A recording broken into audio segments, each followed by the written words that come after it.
Liaquatabad C1 area में।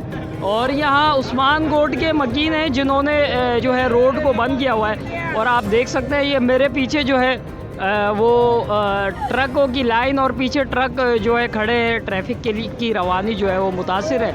यहाँ पे पुलिस भी मौजूद है और यहाँ पे जो UC 43 के जो वाइस चेयरमैन हैं वो भी हमारे साथ मौजूद हैं। सीधा साधा सा मुतालबा है हमारा कि हमारी लाइट बहाल कर दें, हम घर चले जाएंगे। असल में सुबह 6 बजे से अंदर उस्मान गोट की एक आबादी है और इधर पीछे दूसरी आबादी है जिसकी लाइट बंद की हुई है। असल में ये कहते हैं, अगर इन्हें फ़ोन करके पूछा जाए तो कहते हैं कि ये मेंटेनेंस में बंद है। और जब बात ज़्यादा पता चले तो पता चलता है कि ये उन्होंने नॉट पेमेंट पे बंद करते हैं। वो लोगों ने बिल नहीं दिए हैं, उनके खिलाफ कार्रवाई होनी चाहिए। ये कि तमाम लोगों को उसकी सज़ा दी जाए, ये तो कहीं मुनासिब बात नहीं है ना। ये सुबह से बंद है, तकरीबन मेरे ख्याल से 6 बजे से।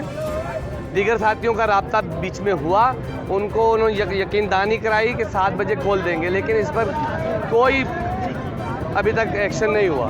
जब तक लाइट बहाल नहीं होगी ये एहतजाज इसी तरह जारी रहेगा। भाई 2-3 घंटे हो गए, हम तो दलील हो गए, बहुत मुश्किल इधर। तो आगे ले गए उठा के हमारे से। क्या ले गए? मोबाइल ले गए, लड़कों ने मोबाइल छीना है आपसे? ले गए, अभी खो गए। अभी हम क्या करें, गरीब किधर से लेके लेगा।